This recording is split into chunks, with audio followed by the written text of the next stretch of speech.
कहते हैं, इस दुनिया में कुछ कहानियां सच नहीं होती, लेकिन कच्चा कलवा की कहानी वो सच भी है। और डर भी। राजस्थान के एक छोटे से गांव में एक नाम है जिसे लोग रात में कभी नहीं लेते, क्योंकि जो भी उस नाम को पुकारता है वो सुबह तक जिंदा नहीं रहता।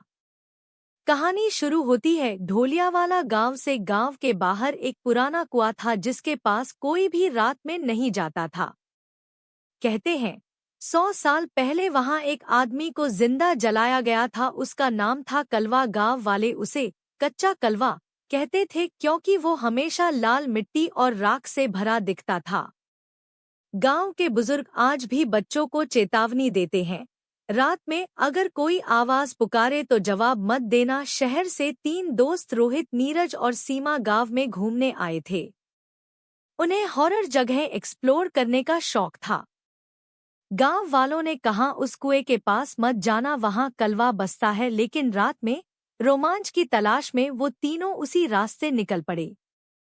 मोबाइल की टॉर्च और कैमरा लेकर उन्होंने कहा चलो देखते हैं कि कच्चा कलवा सच में होता है या नहीं। वो आधी रात का वक्त था। चांद बादलों के पीछे छुपा हुआ था। हवा में सन्नाटा था, बस पत्तों की सरसराहट और दूर से कुत्तों का भौंकना सुनाई दे रहा था।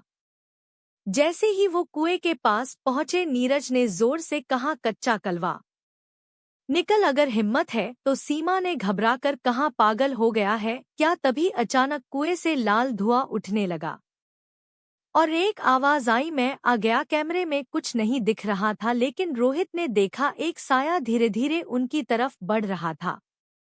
वो इंसान नहीं था, उसका चेहरा जला हुआ, आंखें सफेद और शरीर राख से भरा हुआ था। सीमा चीखने लगी भागो। वो तीनों भागने लगे, लेकिन जितना भागते रास्ता उतना ही लंबा होता गया। कैमरे में सिर्फ हिलती टॉर्च और चीखें रिकॉर्ड हो रही थी। सुबह जब गांव वाले वहां पहुंचे तो सिर्फ कैमरा पड़ा था और कैमरे में बस एक ही आवाज रिकॉर्ड थी, मैं कच्चा कलवा हूं। गांव वालों ने फिर उस कुएं को मिट्टी से भर दिया।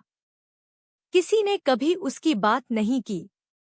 लेकिन कुछ महीनों बाद उसी जगह पर नए लोग घर बनाने लगे और एक रात नए घर की दीवार पर लाल अक्षरों में लिखा मिला, रात में नाम मत लेना। उस रात भी हवा में वही आवाज गूंजी, मैं कच्चा कलवा हूँ। कुछ नाम कभी नहीं लिए जाने चाहिए, कुछ जगहों पर कभी नहीं जाना चाहिए, क्योंकि वहाँ सिर्फ अंधेरा नहीं बल्कि कच्चा कलवा इंतजार कर रहा है।